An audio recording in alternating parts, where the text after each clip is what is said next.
To Lesizwe, well, all we've been talking about for the last day or so is this low pressure off the eastern coastline. It's continued to push in lots of rain over KwaZulu-Natal.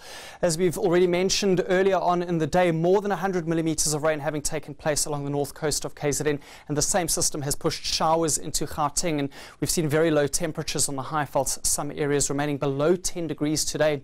This pattern stays in place, but the low weakens, so the heavier rainfall comes to an end. But we're still having a few showers in the area for tonight.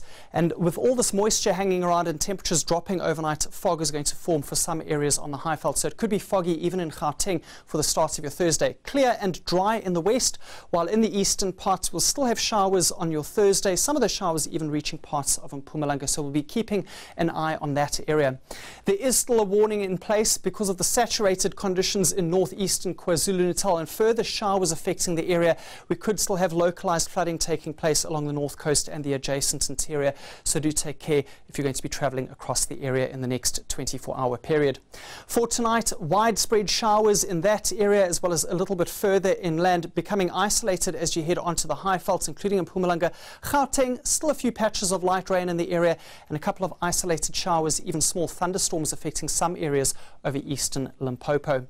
In terms of winds, our focus is going to shift to the western parts of the country as we have a low pressure system making its way down the west coast, as well as a high that's ridging to the south of that. Between these areas there's going to be a corridor of stronger winds taking place that will start affecting the Western Cape coastline, mostly around Cape Point. Fresh to strong winds expected for your area tomorrow.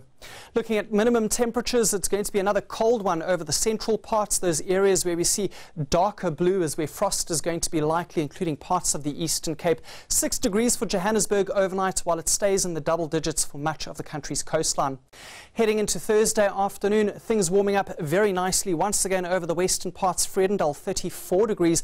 It's going to be a mild day on the high veldt. Johannesburg and Bethlehem at 20, certainly better than it was today. And we're going to have a cool day once again in KwaZulu-Natal.